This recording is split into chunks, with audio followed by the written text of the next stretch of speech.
La dernière fois, nous étions arrêtés dans la partie inférieure du côté droit, où lorsque nous arrivons à nous secouer de la poussière, finalement c'est la manière de voir la Torah avec un œil qui ne correspond pas au temps de la délivrance. Eh bien, dès qu'on se secoue de cette manière d'être, on peut recevoir déjà une Torah qui est beaucoup plus profonde, qui est de l'ordre de la prophétie. Et le Rav nous dit que l'œil se nettoie, l'œil se purifie, et ce qui nous semblait étouffé jusqu'à maintenant, eh bien, on commence à le voir avec des yeux, un nouveau regard, une nouvelle vision des choses, j'allais dire une nouvelle approche de la vie. Apratzim Hashonim, nous sommes dans cette partie-là, Apratzim Hashonim Shebaouma Israéli, les différentes failles qui se trouvent dans la nation d'Israël. Vous allez tout de suite comprendre pourquoi il utilise le mot faille, il y a un problème. Amafridim ben bechinat Eretz Israël haniret bachazon, parce que ce sont des gens qui séparent le degré de la terre d'Israël, le degré supérieur, le degré prophétique, les ben bechinat Eretz Israël haniglet la'ain, par rapport à la terre d'Israël qui est visible à l'œil.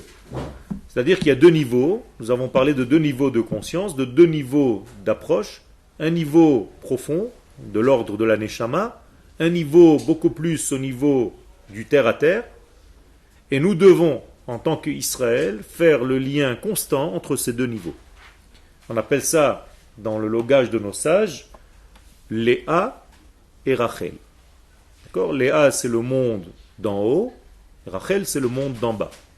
Vous comprenez bien que Yaakov Avinu a épousé Léa et Rachel, parce que la Torah vient nous indiquer d'une manière codée que Yaakov Avinu fait le lien entre ces deux mondes, entre le monde de Léa et le monde de Rachel, entre le monde de l'âme et le monde du corps. C'est le fameux songe de Yaakov, la fameuse échelle, qui fait le lien entre le haut et le bas. Et donc toute la mentalité de Yaakov, c'est de faire cette union entre l'âme et le corps. Donc la Torah a donné des termes, la Neshama s'appelle Léa, et le corps s'appelle Rachel. Et tout le but, c'est d'unifier ces deux degrés. Les gens qui ne font pas ce lien, et pire encore, qui séparent les deux degrés de la terre d'Israël, eh bien c'est ce qu'on appelle ici une avarie, un problème, parce qu'ils ne font pas le lien entre la vision profonde de la terre d'Israël, c'est-à-dire ils ne voient pas que dans cette terre il y a une Neshama, ou bien ils ne voient pas que dans cette terre il y a aussi un corps. Donc, les deux degrés séparément sont néfastes. Il faut, pour réussir à vivre normalement cette terre, avec tout ce qu'elle contient, tout le message qu'elle a à donner, il faut vivre cette terre à deux niveaux. Constamment. C'est-à-dire il faut vivre au niveau de la terre réelle, donc faire ce qu'il faut faire au niveau du monde matériel, gagner sa vie, se marier, fonder un foyer, réussir sa vie matérielle sur la terre d'Israël et voir les fruits, l'abondance qui sort de cette terre. Et en même temps, savoir que cette terre n'est pas seulement une terre qui donne des fruits au niveau matériel, mais qui donne aussi des fruits au niveau spirituel, c'est-à-dire que tu dois voir aussi les fruits de la terre intérieure, avec une vision profonde de cette terre. Donc cette terre nous donne en fait des fruits à deux niveaux différents, des fruits intellectuels et des fruits au niveau de la neshama, et des fruits matériels au niveau du corps réel. Est-ce que c'est clair ce que je viens de dire? Quel? Tu avais une question? J'ai répondu. Ce qui prouve qu'il faut juste attendre un tout petit peu. C'est vrai? Les fruits même, réels. C'est-à-dire des fruits au marché. Ça aussi. La Gemara nous dit dans le traité de Sanhedrin, dans Perek Chelek, chapitre 11, 96, 97 là-bas, que la preuve la plus concrète de la fin des temps, c'est les fruits de la terre. Lorsque la terre d'Israël donne des fruits. Alors on peut le comprendre à deux niveaux, bien entendu. D'abord au niveau premier, au niveau terre à terre, la fruit donne ses fruits, la terre donne ses fruits, puisque le peuple est en train de revenir, comme ça dit le prophète. Et plus le peuple revient, plus la terre donne ses fruits. Et on peut comprendre, bien entendu, au niveau spirituel, qu'il y a ici des chidushim, des nouveautés, au niveau de l'accès à la Torah, que tu ne peux pas avoir et atteindre ailleurs. Donc la Torah va te donner 2 degrés de vision qui sont complémentaires et non pas qui se repoussent l'un à l'autre. Un au niveau de l'âme, un au niveau du corps. Ken? La Torah, l'étude de la Torah, les sages nous disent dans la Gemara, en Torah que Torah Eretz Israël. Il n'y a pas une Torah comme celle de la terre.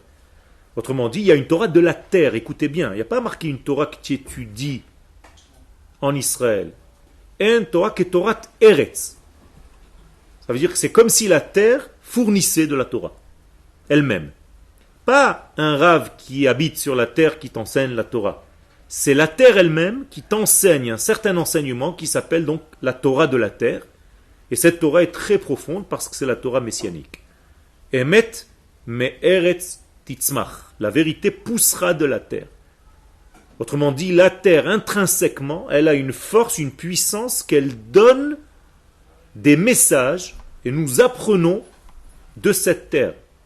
Bien entendu, après, ça s'habille chez un rave qui va te donner des enseignements parce que lui-même est imprégné de cette Torah, de cette terre, qu'il mange des fruits de cette terre, qu'il consomme de l'abondance de cette terre et il devient lui-même, en fait, une partie de la terre.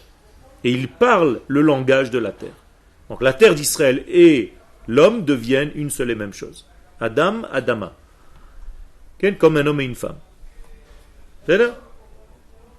Donc, la gravité ici, que le Rav donc, est en train de mettre le point dessus, le doigt dessus, c'est de séparer ces deux notions. C'est comme si on séparait Rachel de Léa, ou Léa de Rachel. On ne sépare jamais la Neshama du corps, ni le corps de la Neshama. Ne sépare jamais la vision profonde de la terre d'Israël de la vision extérieure de la terre d'Israël. Okay. Donc quand on n'est pas sur la terre, il y a ni l'un ni l'autre, ni le corps. Il y a un problème, il y a un très grand problème.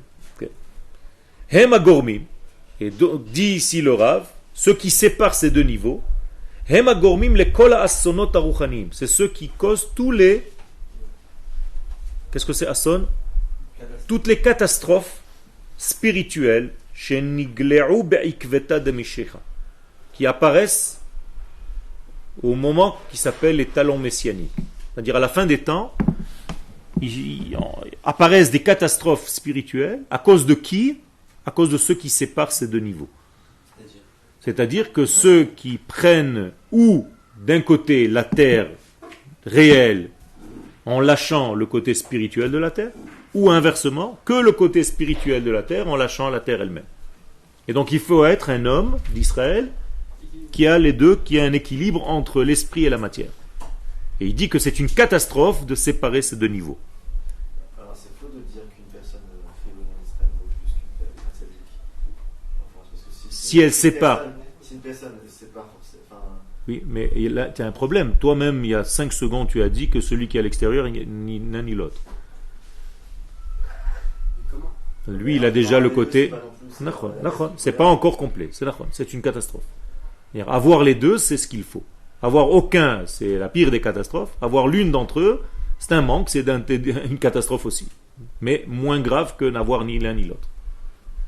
Comment Rachi, c'est un exemple, mais comment Rachi, par exemple, avec ce gros problème qu'il avait, c'est-à-dire qu'il n'était pas sur la terre d'Israël, donc il avait un gros problème, il a pu quand même faire des tout à fait. choses extraordinaires. Alors, pas seulement Rachi, tous les grands d'Israël, il faut comprendre qu'il y a des époques dans lesquelles nous sommes en exil, donc des époques qui ne sont pas quelque chose d'idéal, mais c'est un moment qu'Akadosh Baruch Hu nous sort en dehors de notre terre pour qu'on réapprenne à l'aimer et à revenir.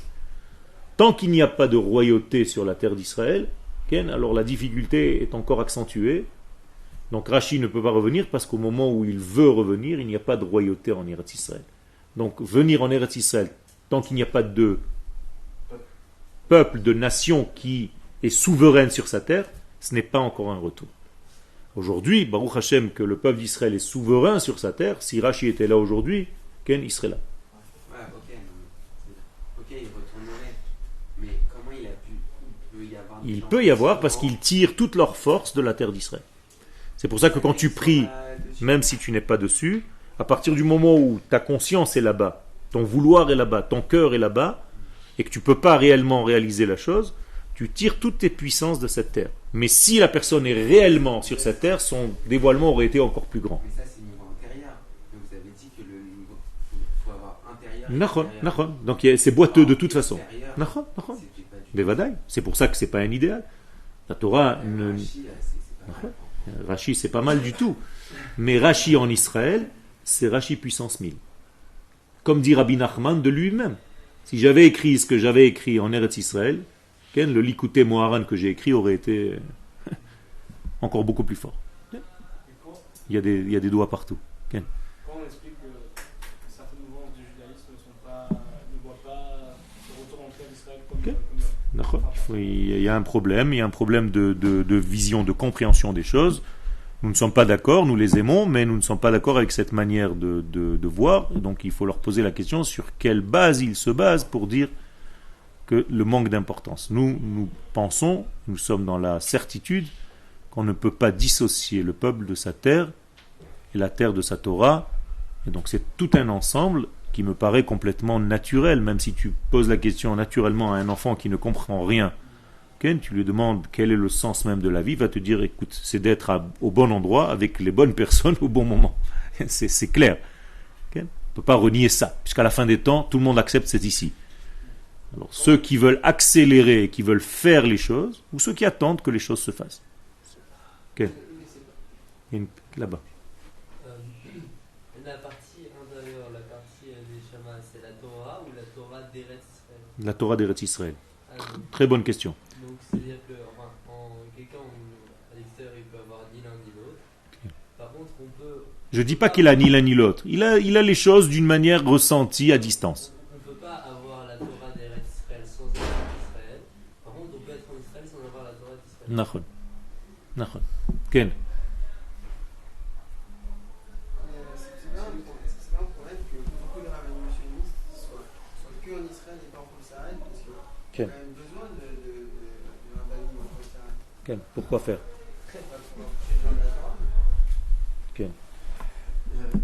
En Chutz Laaretz,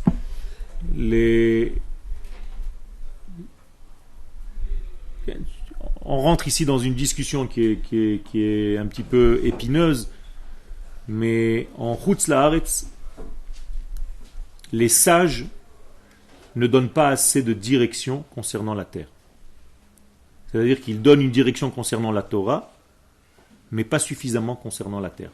Donc il y a aussi, encore une fois, une séparation entre la Torah et la terre. C'est-à-dire, soit entre guillemets religieux, peu importe si tu n'es pas sur la terre. Ça, c'est un problème. Si ces sages-là étaient là-bas pour pousser le peuple en lui disant que l'idéal, c'est d'arriver un jour à acquérir ces 2 degrés, et la terre et la Torah, je suis d'accord avec toi.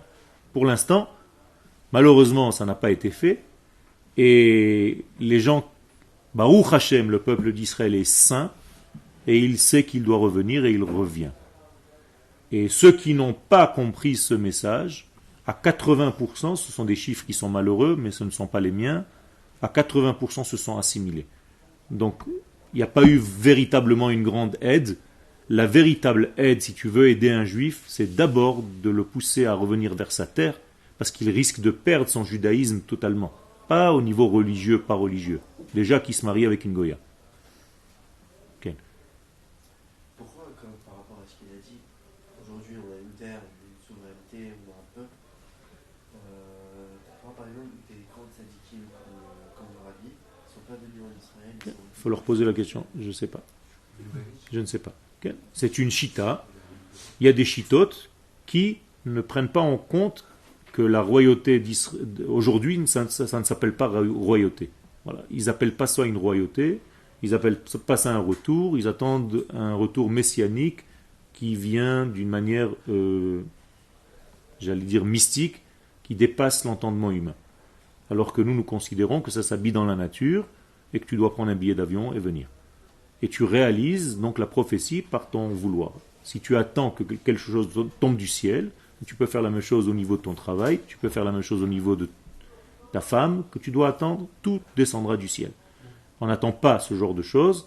Nous sommes un peuple mature, adulte, qui conçoit que les choses doivent venir de sa volonté, de son vouloir. Donc nous sommes artisans, nous sommes associés de notre délivrance. Quel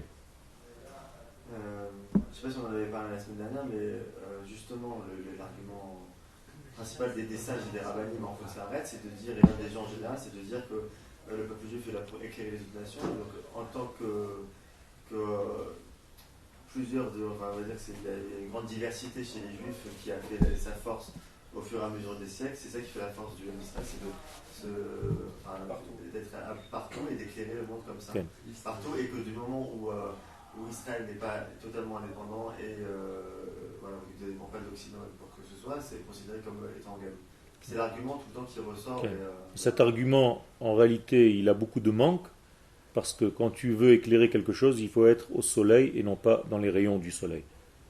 C'est-à-dire que si tu sors de l'endroit où tu es, où se retrouve la densité lumineuse, mais tu t'éloignes de la lumière. Le texte nous dit clairement « Ki mitzion tetze Torah ». Tu n'as pas besoin de toi de sortir, la Torah sortira de Tzion.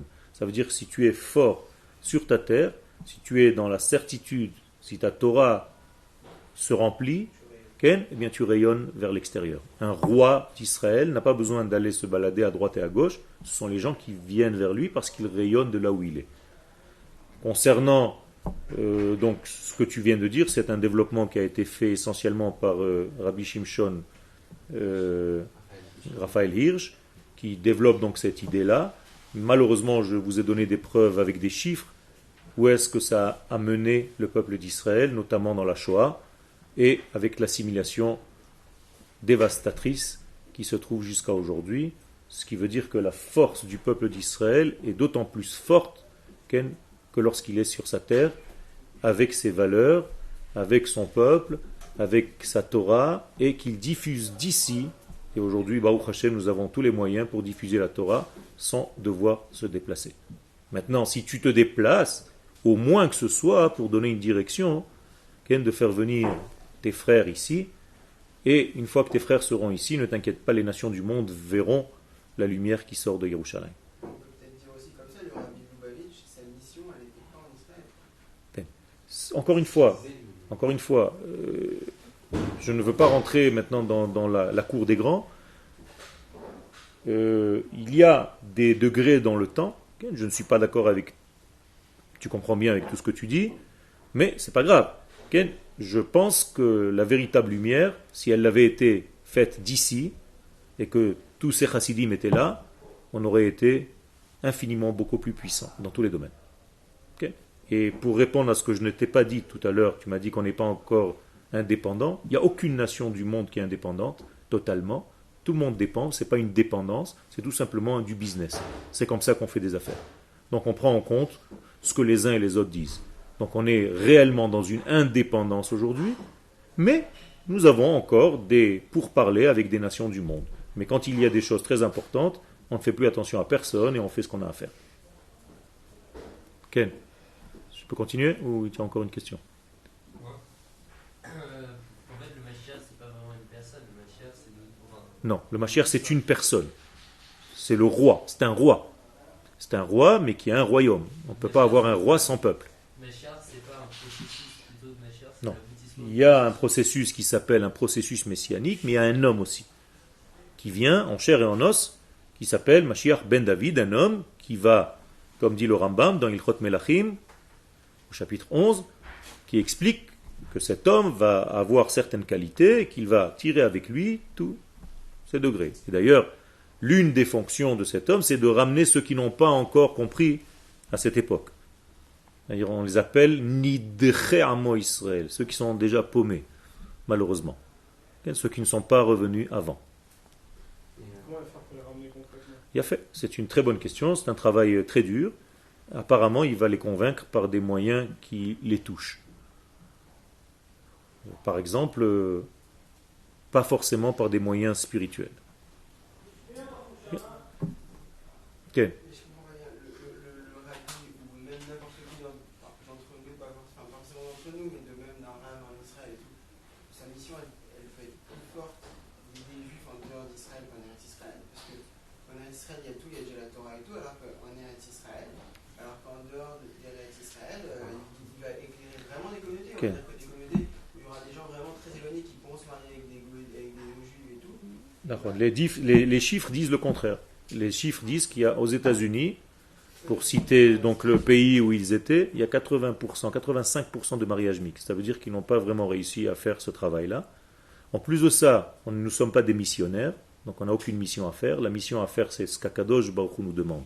Et ce qu'Akadosh Baruch Hu nous demande, c'est de réaliser sa lumière divine sur terre en étant un peuple sur sa terre. C'est tout. Premier rendez-vous d'Akadosh Baruch Hu avec Moshe Rabbeinu, il ne lui demande pas de faire une Keïla sur le mont Sinaï, ni d'ouvrir une synagogue sur le mont Sinaï. Il lui dit de monter d'Égypte et d'amener le peuple d'Israël sur sa terre.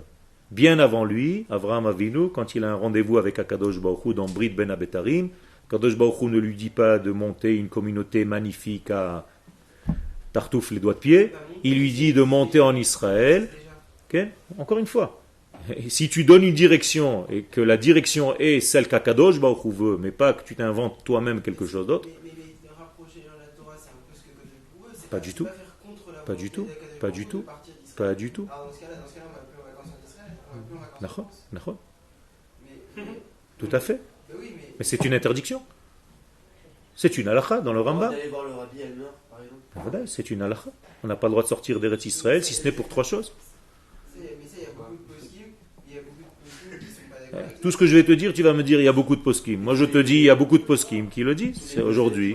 Rabbi Shimon Bar Yochai, le Ramban dit qu'il y a une mitzvah de fonder un État. Une fois que cet État est fondé, c'est le but. Slicha? Bevadaï.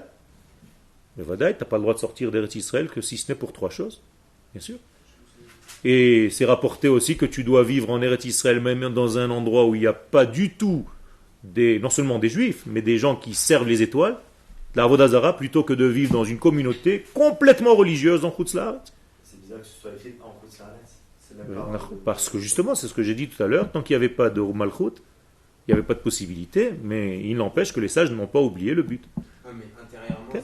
Le but est toujours là, il ne faut pas mentir. Il ne faut pas se créer un nouveau but en plein milieu de ton travail, parce que tu as trouvé une combine ailleurs. Okay. Le but, c'est de faire ce qu'Akadosh Baruch Hu t'a demandé. Akadosh Baruch Hu nous a demandé, à chaque rendez-vous de l'histoire, de sortir de l'exil et de monter sur la terre. Jamais il nous a demandé de monter une communauté ailleurs que sur cette terre. Jamais. Montrez-moi un verset. Jamais. Ça n'existe pas. Donc le but, c'est pas de rapprocher des gens à la Torah, c'est d'abord de les amener sur leur terre. Et c'est ici qu'ils feront le travail second de revenir vers la Torah, comme ça disent tous les prophètes. Et tous ceux qui vont au Man, vous me posez des questions sur des gens qui ne pensent pas comme moi. Comment je peux répondre? Je ne peux pas répondre. Alors, je ne peux pas répondre à la place de personnes qui ne pensent pas comme moi. Je dévoile ce que je pense avec tout mon respect. J'ai du respect, je comprends qu'il y ait d'autres façons de voir. Mais c'est de cette manière que nous étudions la Torah en Eretz Israël. C'est de cette manière que nous avons reçu de nos maîtres. Et c'est de cette manière que la Torah elle-même parle.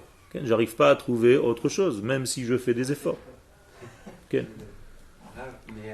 vous avez dit que c'est mieux d'habiter en Israël alors qu'il y a des mecs qui croient aux étoiles, n'importe quoi tout, que d'être... C'est pas moi qui le dis, c'est le Rambam. Que d'être dans une ville où il n'y a que les gens bien... Tu veux que je te cite en hébreu? Alors attendez, non, mais juste pour reprendre ce que vous avez dit. Vous avez dit qu'il y avait Israël, enfin, de l'intérieur et de l'extérieur. Maintenant, habiter avec que des gens bien machin, il y a un Israël intérieur qui est présent. Nachon. Alors qu'avec des étoiles là-bas, il n'y aura pas Nachon. l'Israël intérieur qui sera présent. Nachon. Et moi, je trouve ça plus important d'avoir l'Israël intérieur Nachon. que l'Israël extérieur. T'as des enfants? Non. Non. Quand tu auras un bébé, tu lui donnes pas à manger pendant 2 ans. Pourquoi? Parce que tu dois juste l'éduquer. C'est-à-dire, tu vois ton bébé, tu lui parles, tu lui dis, regarde, je vais t'enseigner des choses très très importantes, un Israël de l'intérieur. Ni je te change de couche, ni je te donne du lait. D'accord? Pendant 2 ans, tu vas vivre comme ça. Ça va durer 2 heures. On est d'accord? Ça veut dire la première des choses à faire chez quelqu'un de normal, c'est d'abord de créer un corps capable de recevoir une lumière. Tu ne peux pas mettre de la lumière là où il n'y a pas d'ustensile. L'Israël extérieur est plus important que l'intérieur. C'est pas qu'il est plus important. Il est premier à l'Israël intérieur, obligatoire. Quand Akadosh Baruch Hu te crée, quand tu es né d'abord un corps. C'est dans ce corps qu'Akadosh Baruch Hu va faire entrer l'âme. Ça marche comme ça dans la vie. On ne peut pas faire autrement. Sinon la lumière, elle n'a pas où tenir. Toutes les choses sont de cette manière. Derech Eretz Kadma, la Torah. Dans le sens le plus simple. Derech Eretz, le chemin de la terre. Kadma, la Torah. Si tu n'as pas d'ustensile pour contenir tout ça, où est-ce que tu vas mettre toute cette Torah? Non, mais avant d'être super fort dans les ustensiles, avoir des Il n'y a pas de super fort, il faut un ustensile. Tu as quand même une terre en Non, dehors d'Israël. non, C'est quand même non, c'est pas une terre. Pour Israël, ça n'existe pas. La terre où la Torah doit se dévoiler, c'est pas moi qui le dis, c'est Akadosh Baruch Hu. Vous essayez à tout prix de faire dire à la Torah ce qu'elle ne dit pas. Je comprends pas. Parce que vous essayez de défendre des valeurs que vous avez apprises ailleurs. Je comprends pas. Moi, j'ai une Torah, je sais lire la Torah. La Torah me dit, à chaque rendez-vous de l'histoire, si vous trouvez autre chose, dites-le moi. Moi, je vous apporte des références. Vous m'apportez, on m'en a dit. Moi, je vous donne des références. C'est-à-dire que le principe, il est clair. Akadosh Baruch Hu, quand il rencontre Avraham Avinu, quand il rencontre Moshe Rabbeinu, quand il rencontre tous les prophètes, qu'est-ce qu'il leur dit? De ramener les enfants sur la terre, et après qu'ils sont sur la terre, je vais faire en sorte qu'ils fassent mes mitzvot. Qu'est-ce que tu veux que j'invente autre chose? C'est marqué comme ça. C'est ce que je dis, parce qu'ils sont, c'est pas qu'ils ont, bien entendu, ils ont un srout déjà de vivre sur cette terre, de la défendre, mais ils ne se rendent pas compte encore. Donc, ce que nous devons faire, et nous avons un travail, c'est d'enseigner aussi la partie intérieure. C'est pas complet. J'ai pas dit que c'était complet. Et même nous, qui sommes dans la Torah, si on n'a pas cette vision de la terre concrète, nous aussi on n'est pas complet. Ça veut dire on peut être ou une vapeur, ou seulement un cli. Et il faut être les deux, une lumière et un ustensile, pour être équilibré. Donc, pourquoi vous toujours à chercher quelque chose qui est boiteux? Oui, mais mieux vaut être une lumière qu'un ustensile. Non, non, c'est exactement ce que les Chachamim ne disent pas. Kol shechochmato meruba mima'asav en chochmato mitkayemet. Tous ceux qui ont une sagesse qui n'a pas d'ustensile, sa sagesse disparaît. La lumière disparaît s'il n'y en a pas d'ustensile. Donc ne dis pas il y a... C'est comme de l'eau, si on verse de l'eau, l'eau espère. Nachon.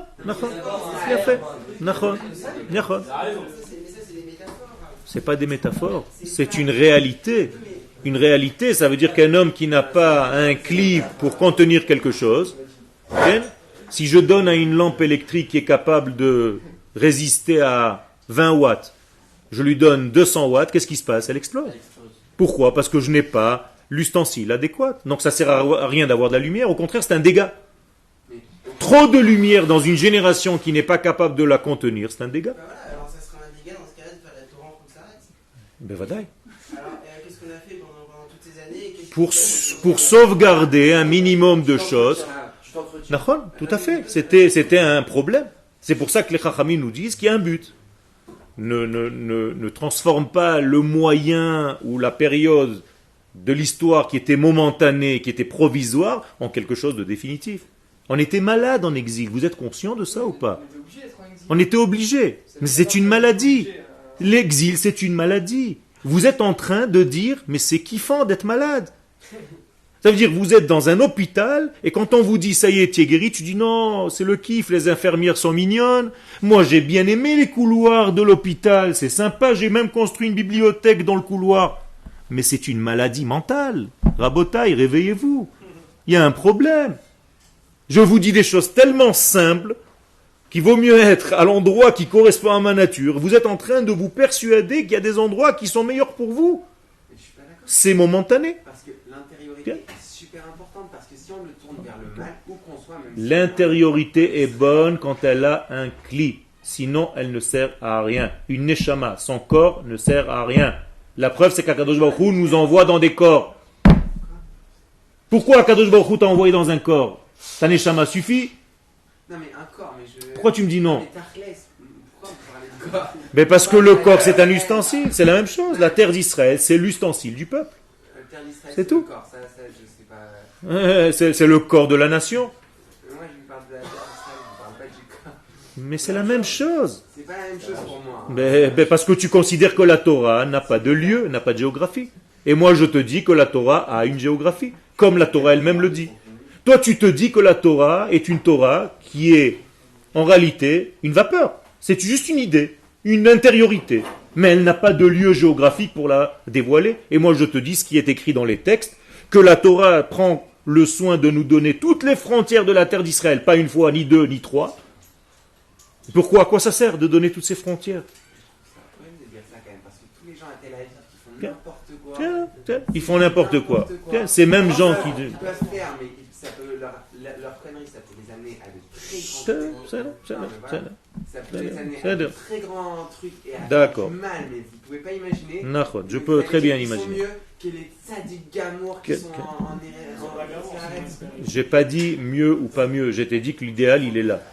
D'accord? L'idéal il est là. Arrête de prendre des comparaisons qui ne sont pas bonnes. C'est comme si tu me disais est-ce qu'il vaut mieux être malade et pauvre ou en bonne santé et riche. Mais vadaï qu'il vaut mieux être en bonne santé et riche. Alors il y a des gens qui sont malades, mais ils sont sur leur terre et c'est même fou dont le langage que tu utilises ne correspond pas du tout et je dois te remettre en place parce que je n'accepte pas que tu parles comme ça des gens qui habitent sur cette terre et qui la défendent et qui vont à l'armée, qui sont prêts à donner leur vie pour cela. Okay? Et donc, je défends ces gens-là, ce sont des tzadikim, pas au niveau de la Torah. Ces gens-là, il faut les aimer et leur apporter cette lumière. Et même les gens qui sont en dehors de cette terre, je ne parle pas avec des termes comme les tiens, au contraire, je dis que je les aime et que je veux, tout simplement, par amour pour eux, qu'ils viennent goûter de la Torah entière, d'une lumière avec un ustensile adéquat. C'est tout. Ça veut dire dans la Torah, c'est dire juste droit. Nachon. Être juste, c'est être dans la justesse des choses dans ce monde. Donc il faut faire très attention comment nous parlons de chaque être. Je vais vous citer juste un petit passage par hasard. Je ne l'ai pas ici. De Rabbi Nachman de Breslev. De faire attention comment on parle de notre peuple et des gens de notre peuple, quel qu'il soit. C'est pas besoin de Rabbi Nachman de Breslev. Pour la Torah, les explorateurs, il faut faire très attention. Il faut faire très attention. Je ne l'ai pas ici, j'ai dû le laisser d'ailleurs. C'est pas grave. Il faut faire très, très attention. Donc, de la même manière que je ne néglige pas ni j'insulte les gens qui ne sont pas ici, mais avec amour, je dis que j'ai envie qu'Akadosh Baruch Hu se réalise sur terre. Comment est-ce que je fais en sorte qu'Akadosh Baruch Hu se réalise? Quand les peuples d'Israël reviennent sur sa terre. C'est pas moi qui le dis, toutes les prophéties en parlent. Pourquoi je vais aller chercher des choses derrière, comme Joha, alors que les choses sont claires dans la Torah et dans les prophéties? Toutes les prophètes parlent que de ça. Que de ça. Rien d'autre. Même quand on est sorti d'Égypte, c'était pour rentrer en Eretz Israël. Il n'y a pas marqué qu'on s'arrêtera pour prendre la Torah au milieu. Pourquoi c'est forcément blanc ou noir? Genre, c'est forcément vraiment très grave de sortir d'Eretz Israël. Il faut... Sortir d'Eretz Israël, pour quoi faire? Pour approcher des Juifs de la Torah. Ouais. Pour aller... Encore une fois, si tu sors pour les approcher de la Torah, c'est les approcher de la terre. C'est tout. C'est ce que je suis en train de t'expliquer. Les approcher de la Torah, c'est les approcher de la terre. Si je sors, mais voilà, c'est permis. Là, je voyage la semaine prochaine, vous n'avez pas cours. Parce que je vais aller dire à ces Juifs que pour qu'ils se rapprochent réellement de la Torah, il faut qu'ils se rapprochent de leur terre. C'est tout, mais avec beaucoup d'amour, avec beaucoup de respect. Je ne vais pas les insulter. Il y a à faire ici, mais comme je parle français, alors on m'utilise pour aller faire des choses que malheureusement, si je peux encore gagner une neshama, C'est déjà beaucoup, Baruch Hashem. C'est tout. C'est aussi simple que ça. Et on n'invente pas des ignanis, mais des intérêts personnels là-dedans. C'est pas un intérêt personnel. Moi, je préfère rester ici. Je vous dis la vérité. Même si j'ai le droit de sortir. Je préfère ne pas sortir. Jamais sortir d'ici. Mais s'il y a des frères qui souffrent, et il y a des frères qui ont besoin de connaître cette Torah, il faut les faire venir. Okay. D'abord, tu reviens sur ce que tu as dit? Ouais, excusez-moi. Ok. Non, c'est pas pour moi, mais je défends mon peuple. Non, mais bien sûr que je l'ai. Toda. Ok, mais juste un exemple. Il ne faut pas fâcher. Mais par exemple, vous avez dit qu'il y a la neshama et le corps. Ok. Et qu'il faut tout d'abord que le corps il soit solide. Solide. Pour que la neshama puisse se dévoiler. Pour que la neshama puisse se dévoiler. D'accord. Mais que le corps c'était plus important. C'est pas que c'est plus important. S'il n'y a pas le corps, la neshama ne peut pas se dévoiler. C'est tout. C'est aussi simple que ça. Il n'y a pas de corps, il n'y a pas de cli, il n'y a pas de lumière. Pourquoi tout le travail qu'on a, c'est tikkun amidot? Qu'est-ce que c'est tikkun amidot? On te dit tikkun aorot? On te dit de réparer une lumière? Non. On te dit de réparer ton instrument, c'est-à-dire ton cli. Celui qui est capable de contenir. Parce que si je n'ai pas de cli, je ne peux pas avoir de lumière. Or, le cli de la Torah, c'est la terre d'Israël. En Torah que Torah, Eretz Israël. Je ne peux pas inventer des paroles que les sages eux-mêmes qui habitaient en Galoute, qui souffraient de ça, écrivaient. Alors, c'est pas un juif. Mais, si c'est pas un juif. Hitler, il avait un corps de malade, ça veut dire qu'il était solide, il se laissait défoncer par personne, il était super intelligent. Ça veut dire le corps, il était extraordinaire. Donc il a reçu, il a choisi de recevoir en lui des lumières néfastes. Non, c'est pas qu'il n'y avait pas. Il avait pris, c'est un choix de l'homme. Une fois que ton corps est là, une fois que j'ai fait grandir mon fils, je lui ai donné un corps, je l'ai nourri pendant 5 ans, je lui ai donné tout ce qu'il fallait, je lui ai donné des jouets, j'ai jamais parlé avec lui de lumière. J'ai juste fait en sorte qu'il soit bien dans sa peau. On est d'accord? C'est comme ça qu'on élève un enfant au départ. Une fois que cet enfant commence à devenir solide, je commence à lui inculquer des valeurs. Mais les valeurs, après lui, il a le libre arbitre de prendre des valeurs positives ou négatives dans son cli. C'est tout. Donc ce rachat-là, il a pris des valeurs négatives. Ça ne change rien. C'est pas vrai qu'il avait un corps. En plus de ça, c'était un paralytique. Donc, juste parenthèse, aussi tout à l'heure, la nation de Breslau qui j'ai cherché la référence et je ne l'ai pas trouvée malheureusement. Le Rabbi Nachman explique comment il faut faire très attention comment on parle de chaque être d'Israël et qu'il faut trouver toujours une circonstance atténuante à ce qu'il fait. Ken. Ken. C'est Rambam, Al-Ilchot. Ken.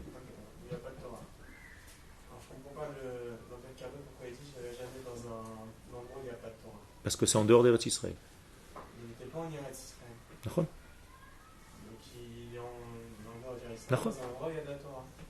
C'est, encore une fois, en dehors d'Eretz Israël, il vaut mieux être dans un endroit où il y a de la Torah, bien entendu. Parce que quand tu es en dehors d'Eretz Israël, donc au moins, va dans un lieu où tu es entouré de Torah. Parce que c'est ce qui va te garder la mémoire de ce que tu dois faire quand tu vas revenir. Je préfère être en Galoute avec la Torah. Non, c'est pas ce sous-entendu-là. Tu as raison. C'est pas ce qui est sous-entendu là-bas.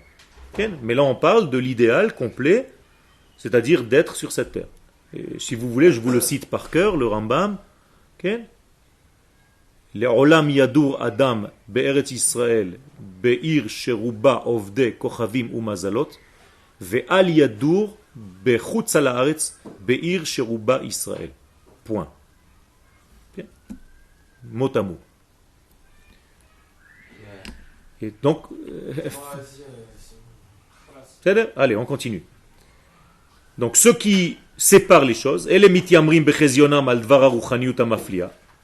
donc les gens donnent un degré élevé à la spiritualité, à la lumière seulement, chez la Haaretz. Okay? Ça veut dire, ils disent, oui, la terre d'Israël, c'est bien beau, mais c'est une idée, c'est quelque chose de lumineux, c'est une lumière. Ou mevatlim, qu'elle est achariyat. Mais en réalité, ils sont en train d'annuler avec l'autre main, et kol ma shenir el ain, tout ce qui est visible à l'œil, c'est-à-dire la terre concrète. Beomram she'en itaron ve'adafa, en disant qu'il n'y a aucun atout à cette terre.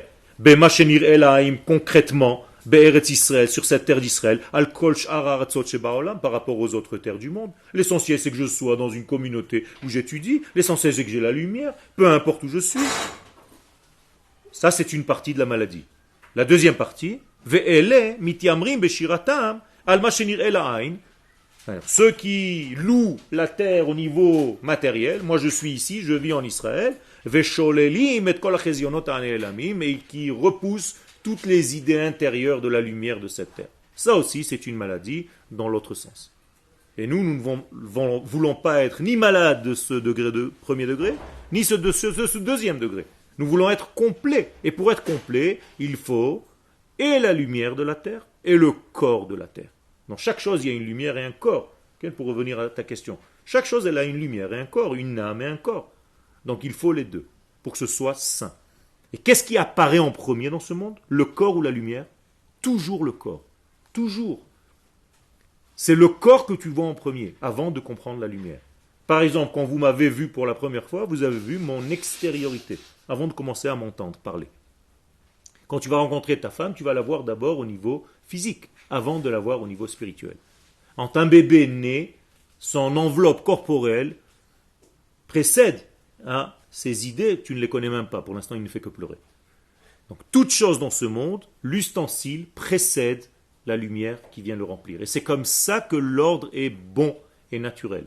Et il faut donner le temps au corps de se bonifier, de se fortifier, pour qu'après il y ait un esprit qui vienne pénétrer à l'intérieur et avoir une assise forte. Parce que si tu mets encore une fois de la lumière dans un corps qui n'est pas capable encore, qui n'est pas construit, eh bien c'est une explosion totale. Veshnehem ke'echad, slicha. Pourtant, on dit que quand on est à l'état d'embryon, on a toute la Torah. Nachon, c'est pour ça qu'elle ne reste pas. D'accord? Pour ça qu'elle disparaît. Veshnehem ke'echad einam ela mechazvim. Donc les deux degrés sont des mensonges. Mechazvim en hébreu kazav, c'est-à-dire ne faites attention de ne pas tomber dans l'erreur ni dans une extrême ni dans une autre. Okay? Vetach enehem mirot, ce sont des gens qui ne voient pas réellement la lumière dans une bonne direction de vision. Halalu lo yad'u michizyon haruach, parce que ceux-là sont malades, parce qu'ils ne comprennent rien au niveau de l'esprit, du souffle. Vehalalu lo yad'u mire'iyat ha'ain, et les autres ont négligé le corps de la chose. Donc les deux sont deux mêmes maladies avec une différence de poids, une fois pour le corps, une fois pour la neshama. Donc tu ne veux pas être ni une vapeur, ni seulement un corps. Tu as besoin d'être un corps avec une lumière à l'intérieur. Il dit le Rav maintenant quelque chose de très sévère. Ce sont ces gens-là qui retardent le bien qu'Akadosh Baruch Hu veut faire venir au monde. Parce qu'ils séparent ces deux degrés.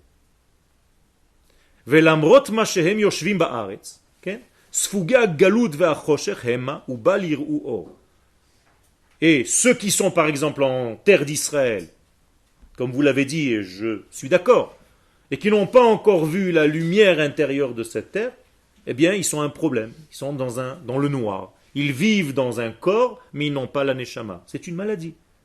Ki en ruach belo guf, ve'en guf belo ruach. Parce qu'il n'y a pas ni d'esprit sans corps, ni de corps sans esprit. Et il faut les deux.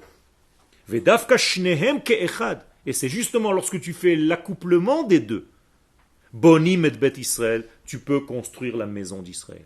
Alors, la maison d'Israël, c'est les deux degrés qui s'imbriquent les uns dans les autres. Kol tsofaich nas'u kol yachdav yeranenu. Qu'est-ce que ça veut dire yachdav yeranenu? Kol tsofaich, tous tes visionnaires ont levé leur voix intérieure. Yachdav yeranenu. Yachdav, ensemble, ils vont chanter. Qu'est-ce que ça veut dire ensemble, ils vont chanter? Je suis en cours, il est en train de m'appeler du Mahon.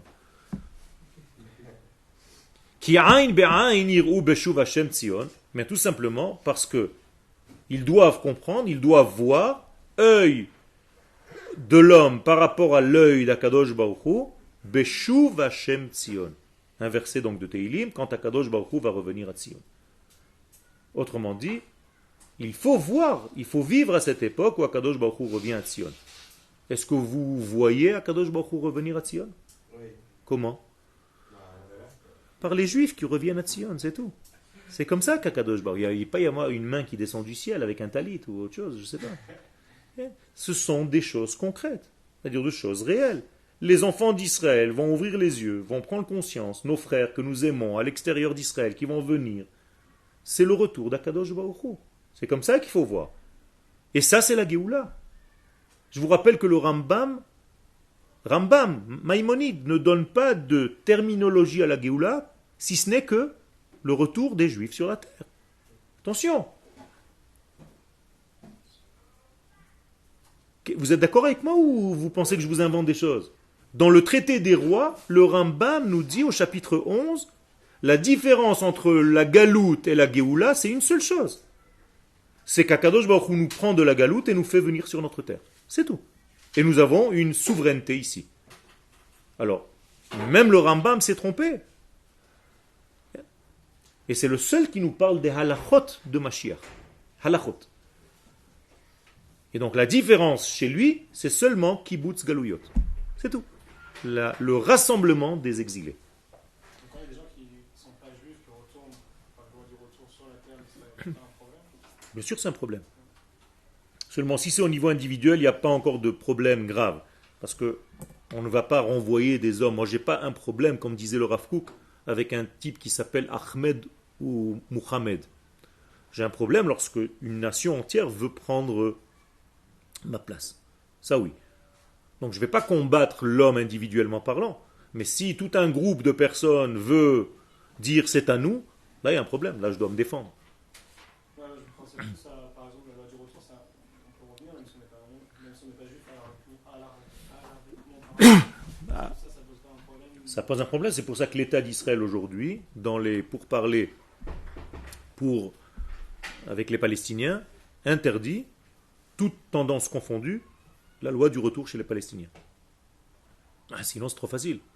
C'est quoi la loi de retour? Vous savez quand est-ce que les Palestiniens sont sortis d'ici? Il a fait. À la création de l'État d'Israël, on leur a dit, sortez, on en a pour 3 jours, on va liquider tous ces juifs et vous allez revenir. Ça fait 65 ans. Ça veut dire qu'ils pensaient qu'on va être liquidé en 3 jours et qu'ils allaient revenir. Donc ils sont sortis pour laisser les combats se faire et revenir après. Aujourd'hui, Israël interdit cette loi du retour. Donc, la loi du retour, ça ne s'applique pas que pour les juifs, c'est pour ceux qui viennent à... Alors justement, la loi du retour s'applique pour les juifs, mais eux veulent la prendre comme une loi aussi pour eux. Ils sont inclus dans la loi du retour des gens, par exemple, avec un père juif, et ils ne sont pas juifs. Ça c'est un autre inyan qu'il faut, avec la conversion et tout ce qui se passe à l'intérieur. Ça aussi, c'est des choses à régler. Vous comprenez toutes les difficultés qu'il y a. C'est bien que vous mettiez le doigt sur toutes ces difficultés parce qu'elles existent. Et il faut les gérer, toutes ces difficultés. C'est-à-dire, qu'est-ce qu'on fait avec un homme qui s'appelle Cohen mais qui n'est plus juif? Combien on a comme ça en France? Malgré tous ceux qui sont restés là-bas pour ramener les gens à la Torah. Il y a 80% qui sont perdus. Alors tu t'es occupé d'une petite communauté de 20 personnes pendant que 100 personnes sont en train de mourir. Où est le gain? C'est-à-dire, si tu ouvres une affaire, je ne te prends pas comme associé. Tu ne sais pas faire des calculs. Il y a un problème, c'est un massacre. Il y a aussi l'inverse. Okay. Et donc il faut faire attention, il faut savoir comment gérer les choses. Et il y a tout un programme et de conversion et de savoir comment accepter les gens qui reviennent. Donc, Pitzru veranenu yardav, Revot Yerushalayim, chanter, danser les ruines de Jérusalem, qui nicham Hashem amo, car Akadosh Baruch Hu a consolé son peuple, Gaal Yerushalayim. Comment est-ce qu'il a consolé son peuple? Il a libéré Jérusalem. Regardez, c'est extraordinaire. Comment est-ce qu'il a libéré Jérusalem? Mais par les tzanchanim, par les parachutistes en 1967, c'est tout. Quand les parachutistes sont rentrés et qui ont libéré Jérusalem, qui a libéré Jérusalem? Akadosh Baruch Hu. C'est comme ça qu'il faut voir l'histoire. À travers les hommes. C'est tout. L'histoire que vous allez fêter, que nous allons fêter à Hanouka, mais c'est la même chose. Qui a gagné la victoire? Les Hashmonaïm? Oui, mais c'est Akadosh Baruch Hu qui était à l'intérieur de ce combat. Mais c'est la même chose. Et donc, comment est-ce que le prophète, il était avant 1967, on est d'accord? Donc il ne savait pas encore apparemment qu'il allait avoir des parachutistes. Eh bien, il nous dit, quand est-ce que les arbres et que les ruines de Jérusalem vont commencer à danser? quand Akadosh Baruch Hu va consoler sa nation. Et quand est-ce qu'il va consoler sa nation? Quand il libérera Yerushalayim. Et on dira ce jour-là, Chassaf Hashem et Zroa Kocho, Akadosh Baruch Hu a montré sa main droite. C'est extraordinaire. Ça passe par des éléments humains. Les Nekolagoï, mais ça va se faire aux yeux de toutes les nations. Vous n'étiez pas encore vivant en 67. Okay? Moi, je me rappelle comment les nations du monde parlaient d'Israël. C'est les temps messianiques. Les gens disaient c'était des temps messianiques. Ils voyaient ça, une victoire phénoménale. Okay? Il y avait des millions de chaussures d'Arabes dans le désert jetées. Tout le monde a enlevé ses chaussures, s'est sauvé. Où tu as vu une chose pareille? En 6 jours, on a combattu toutes les armées. 800 et quelques avions, on a fait tomber. En même pas 2 heures. C'est de la folie inimaginable. Ça, c'est Akadosh Baruch Hu. Et les nations, qu'est-ce qu'elles ont dit ce jour-là? Moi j'étais là, j'ai entendu. C'est Dieu qui s'est battu pour eux. C'est pas possible autrement. Voilà. On réalise donc la prophétie. Donc, sortez vite de toute cette impureté. Tamé altigaou. Arrêtez de rester, de toucher l'impureté. Commencez à comprendre que la lumière se véhicule avec ceux qui tiennent la lumière d'Akadosh Baruch Hu. Klé Hashem. Qu'est-ce que c'est Klé Hashem? Les Kélim d'Hashem. C'est-à-dire ceux qui portent les Kélim d'Hashem. Comment on appelle tout ce qu'il y avait dans le Beth Amikdash? Les Kélim du Beth Amikdash. Parce que les Orot, les lumières, c'est pas nous. C'est lui qui donne les lumières. Moi, qu'est-ce que je dois apporter? Juste un cli. Si j'ai un bon cli, la lumière arrivera. Je ne dois pas travailler sur la lumière. Jamais. Je travaille juste sur mon ustensile, sur mes midotes. Je parle bien, je pense bien, je fais bien, et Akadosh Baruch Hu me remplit. C'est tout. Jamais on a vu quelqu'un qui doit travailler sur ses lumières. Il doit travailler sur ses kélim. Et ça, c'est le peuple d'Israël. Comprenez bien que dans chaque élément de notre vie, il y a des orot et des kélim, des lumières et des ustensiles, mais nous, les hommes, nous sommes responsables des ustensiles pour que la lumière nous pénètre. Quel? On est aussi responsable des lumières, parce qu'on peut avoir comme des mauvaises tendances, des mauvaises envies. Ça, c'est le cli. C'est ça le cli. Non, mais je parle intellectuellement. C'est ça le cli. Le cli, il peut être intellectuel. C'est-à-dire quand tu construis un cli intellectuellement parlant, je ne t'ai pas demandé de construire un verre. Un cli, c'est-à-dire construis ta conscience, ton intelligence à recevoir la lumière qui correspond. C'est ça Tikkun HaKelim. Cette lumière, c'est la Torah, c'est les valeurs en grand, c'est les valeurs d'Akadosh Baruch Hu, les valeurs de l'infini, qui s'habillent dans la Torah. Toda Rabba. La semaine prochaine, il n'y aura pas cours jusqu'à après Hanouka.